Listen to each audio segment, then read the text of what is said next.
Hello everyone, আসসালামু আলাইকুম। সবাই কেমন আছেন? আশা করছি ভালো আছেন।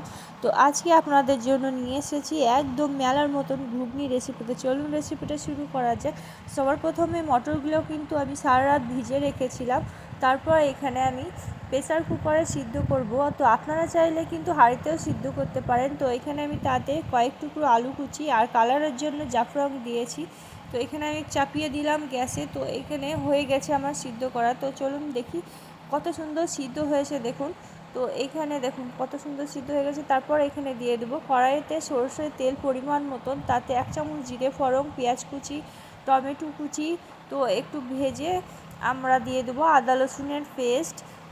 আপনারা তারপর এখানে দিয়ে দেবেন হলুদ গুঁড়ো। তো ভাজা ভাজা হয়ে তেল ছেড়ে এলে তারপর এখানে মটর সিদ্ধগুলো দিয়ে দেবো, পানি দিয়ে দিলাম। তারপর এখানে পরিমাণ মতন লবণ, তারপর কাশ্মীরি লঙ্কা, জিরে গুঁড়ো, তারপর কয়েকটা কাঁচা লঙ্কা দিয়ে দিলাম। তো এখানে আমার ঘুগনি রেসিপিটা হয়ে গেছে। তো এখানে দেখুন আমি একদম মেলার মতন সাজিয়ে নিচ্ছি। তো আপনারা এইভাবে সাজিয়ে খেয়ে নেবেন। তো আমার ভিডিও ভালো লাগলে চ্যানেলটিকে সাবস্ক্রাইব করে